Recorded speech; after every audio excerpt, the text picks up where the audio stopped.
Olá você, muito bom dia. Está no ar a primeira edição do Mister Mengão, seu telejornal com as notícias do mais querido do planeta.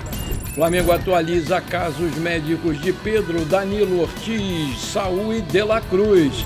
Flamengo recebe o sim de Lucas Paquetá e avança na sua contratação. Jogadores do Flamengo tomam atitude engraçada com Felipe Luiz no primeiro dia de treinamento.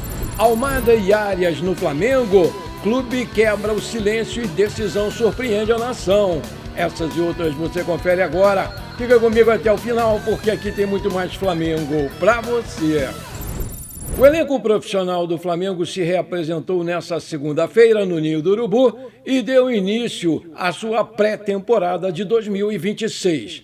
Depois dos atletas passarem por exames médicos e fisiológicos na parte da manhã, houve uma entrevista coletiva com 3 membros da comissão técnica, o chefe do departamento médico, o Dr. Fernando Sasaki, o Dr. Luiz Macedo e o preparador físico Diogo Linhares.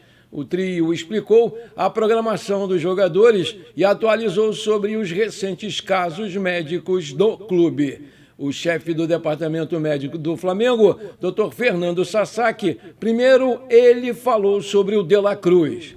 O Nico De La Cruz ele não fez nenhum procedimento cirúrgico, acho que até teve essa divulgação. Ele fez um procedimento que a gente chama regenerativo ou ortobiológico, né, que você retira uma parte do sangue da medula, né, um aspirado de medula óssea, e aplica na área de alteração, né.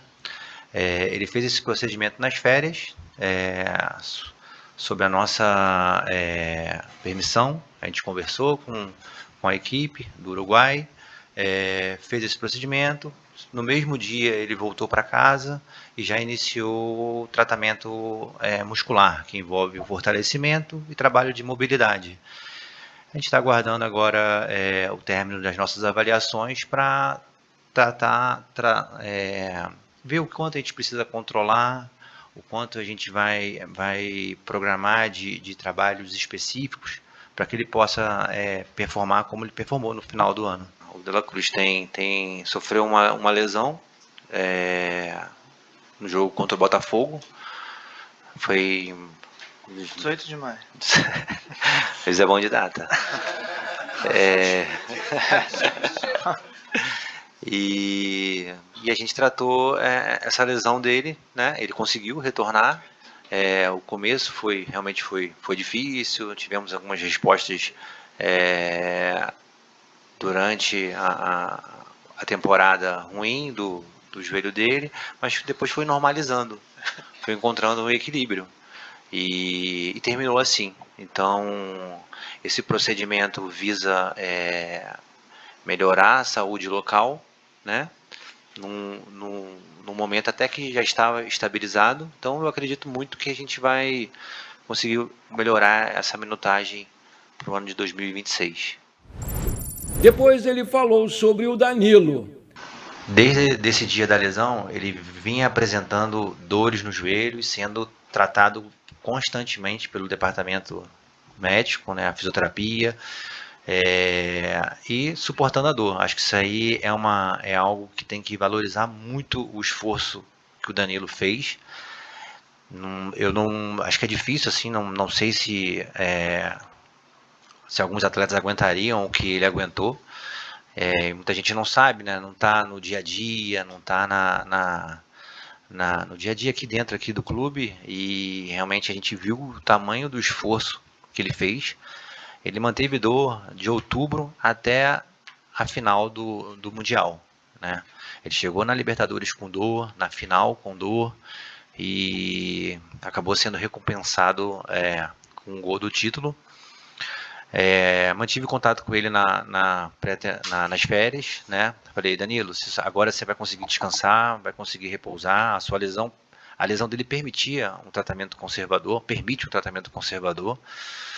mas eu falei para ele: se sua dor, se você sentir que não evoluiu, se não teve uma melhora importante, a gente reavalia novamente com um novo exame de imagem e faz uma programação de tratamento, para a gente conseguir ter você 100%, de maneira segura. E aí ele veio mais cedo também, nas férias, Eu avaliei ele aqui, repetimos a ressonância dele melhorou o padrão de edema, edema ósseo, a sinovite, as fibras do ligamento cruzado posterior, perdeu aquele padrão inflamatório de edema, mas nitidamente você viu os sinais de ruptura parcial. Ele não tem instabilidade, tá? Isso é importante, principalmente para o meio médico. Ele não tem nenhum sinal de instabilidade, mas ele ainda tem dor. Não mais como antes, mas uma dor que a gente leva em consideração, né? E fizemos uma programação específica para ele, né? Não vou dar uma data de retorno, mas ele tem uma programação específica para a gente conseguir trazer ele de volta da melhor maneira possível. O Pedro se reapresentou muito bem, repetimos a radiografia do antebraço e está tudo ok. A sua lesão muscular já deu sinais de cicatrização. Depois falou sobre o Léo Ortiz, que não vem mais apresentando as queixas no tornozelo. Fizemos testes hoje e ele não sentiu dor, mesmo com um exame de muita intensidade na estreia. Antes era extremamente doloroso para ele correr com intensidade na esteira, mas agora não se queixou. Sinais claros de uma boa recuperação e pelos testes está muito bem. Vamos monitorar qualquer queixa que ele possa apresentar, explicou lá o médico Dr. Sasaki. O Saul agora está em tratamento pós-operatório. Normalmente se espera para liberar para retornar de 2 a 3 semanas, que é o momento de retirar os pontos. O Saul vai continuar lá na Espanha por conta disso. Após a avaliação, ele volta ao clube para dar início ao seu tratamento pela fisioterapia. O Flamengo anunciou nesta segunda-feira a renovação da parceria com a Shopee, empresa de comércio eletrônico que vai ficar estampada na manga do uniforme rubro-negro por mais uma temporada. A imagem da empresa será exibida nas equipes de futebol profissional masculina e feminina e na categoria sub-20 do clube. Segundo o comunicado, a parceria ainda vai ter lançamentos especiais, campanhas, cupons, novas ativações e pela participação do creator rubro-negro nas principais iniciativas. O patrocínio da Shopee começou em 2025 no Flamengo. Em janeiro, o clube recebeu 12 milhões pela parceria. A empresa é uma gigante do varejo digital com origem em Singapura.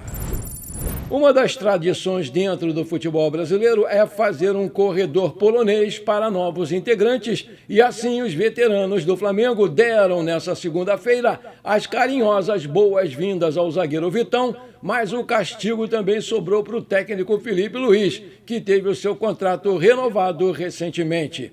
O Mengão de volta e o corredor também. Felipe Luiz, de contrato renovado, passou pelo corredor. E Vitão também passou. Auxiliares Marcinho e Ivan também fazem parte aí dessa passagem pelo corredor. Diz a publicação nas redes sociais do clube.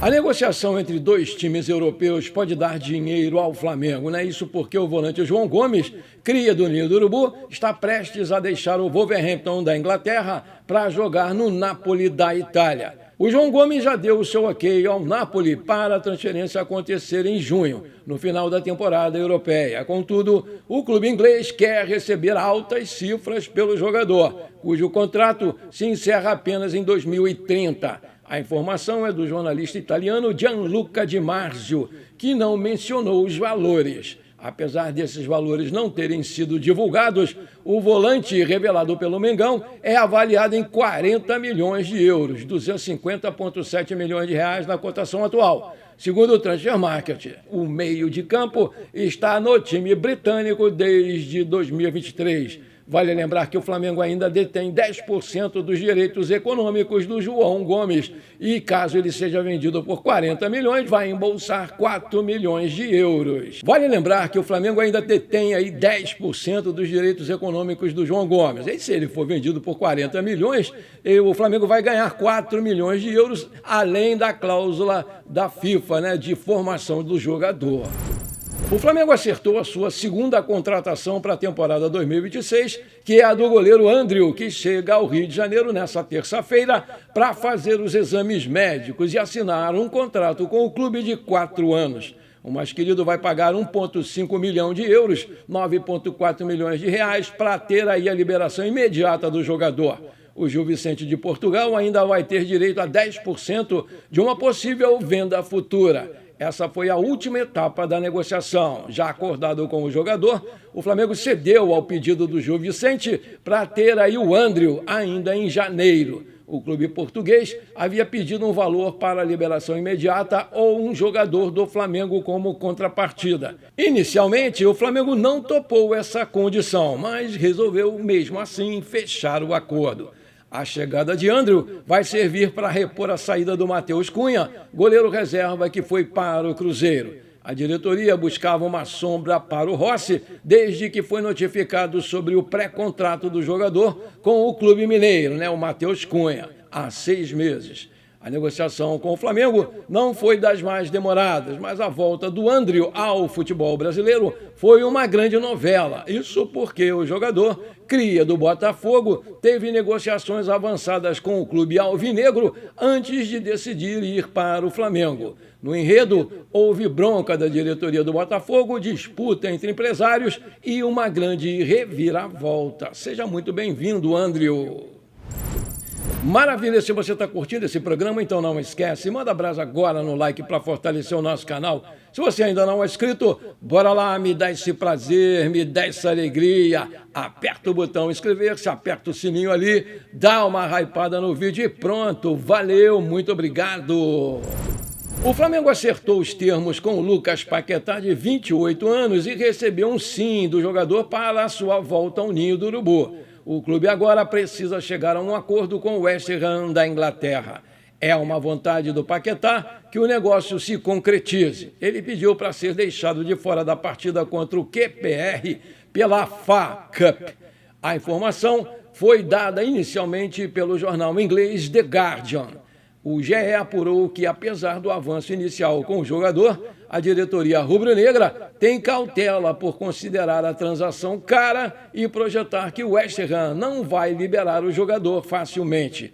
Aos 28 anos, o brasileiro é titular absoluto da equipe inglesa e ainda mais valorizado pelas convocações constantes para a seleção brasileira do Carlo Ancelotti. Nessa temporada, ele disputou 18 partidas da Premier League, o campeonato inglês e uma da Copa Liga Inglesa, todas como titular. O meia perdeu apenas 4 partidas no West Ham nessa temporada.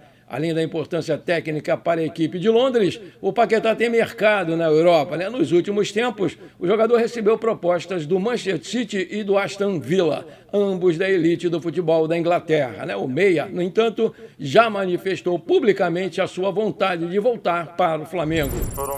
Foram em 2 momentos diferentes. O primeiro momento era ainda quando o Braz estava no Flamengo. Existiu esse contato, eu sei do desejo do Flamengo e eles sabem do meu desejo, da minha paixão pelo clube. O segundo momento, por incrível que pareça, foi quando eu já sabia, já tinha terminado tudo, eu já sabia que eu poderia continuar jogando normalmente. Eu tive algumas conversas com o Felipe e eu tentei muito, só que infelizmente, mais uma vez eu entrei naquela de respeitar o meu clube, de não forçar nada. As portas eu sei que vão estar sempre abertas para mim. E eu sei que em algum momento essa volta vai acontecer. O Paquetá é cria do Mengão, que o negociou com o Milan em 2018. Ele saiu da Itália depois de 2 temporadas sem o mesmo destaque e foi para o Lyon da França, onde evoluiu bastante e chamou muita atenção da Premier League. Ele está no West Ham desde 2022. Na época, o clube inglês pagou por ele 61,63 milhões de euros, 309 milhões de reais na cotação da época, para tirá-lo da França. O Flamengo aposta principalmente na sua vontade de voltar ao clube. Inicialmente, o Mengão imagina chegar no máximo a uma oferta de 40 milhões de euros, 250 milhões de reais, mesmo com uma pedida superior feita pelo West Ham da Inglaterra. Os ingleses colocaram o preço inicial para vender o Paquetá em 60 milhões de euros, 376 milhões de reais na cotação atual, algo que o Flamengo não vai conseguir oferecer. O clube acredita que o avanço passe diretamente pelo lado do jogador e inicialmente definiu 35 milhões de euros, com um valor possível de ser proposto. O rebaixamento do West Ham na Liga Inglesa pode ser benéfico para a transferência do Paquetá para o Flamengo, porque, caso a equipe inglesa entenda que a queda para a segunda divisão seja iminente, o meia brasileiro vai ter a sua liberação antecipada. Mas, precisamente, esse cenário faria com que os ingleses liberassem o jogador no dia 3 de março, que é a data de encerramento da janela de transferências aqui no Brasil. A informação é do jornalista Paulo Vinícius Coelho, o PVC do portal UOL, que ainda acrescentou que, caso o West Ham não seja rebaixado, a liberação do jogador ficaria para julho, quando a temporada europeia chega ao seu final. Aí eu te pergunto, você aprova a contratação do Paquetá? Coloca aí que eu quero saber.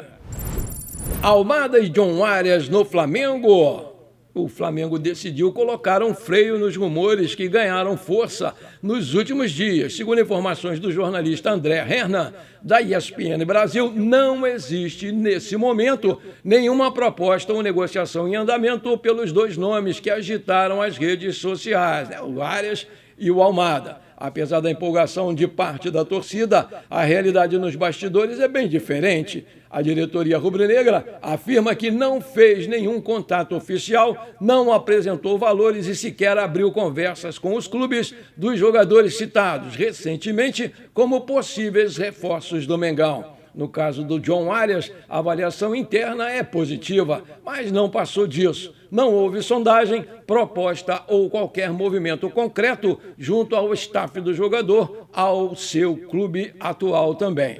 A situação semelhante envolve o Thiago Almada, que atualmente defende o Atlético de Madrid e teve passagem recente pelo Botafogo. O argentino agrada bastante a alta cúpula do Flamengo, mas nesse momento não há nada que se aproxime de uma negociação real. Internamente, a diretoria do clube entende que os valores envolvidos, o contexto contratual e a concorrência internacional tornam qualquer avanço precipitado. Por isso, a palavra de ordem é paciência e análise fria antes de entrar em disputas que possam fugir do planejamento financeiro do clube. Com a janela ainda aberta, o Mengão mantém o radar ligado para outras opções que possam surgir. A estratégia é bem clara, né? O Mengão só vai avançar quando houver convicção técnica, financeira e jurídica de que a contratação pode mesmo acontecer.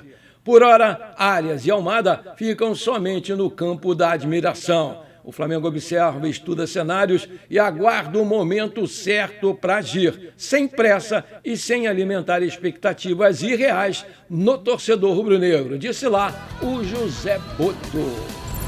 Bom, por enquanto foi isso. Espero que você tenha gostado desse nosso programa. Muito obrigado por você ter ficado comigo até aqui. Não esqueça de deixar aquele like maneiro e de dar uma hypada no vídeo, né? Porque isso é muito importante para o nosso crescimento. Um grande abraço, bora ser feliz. Pra cima deles, Mengão!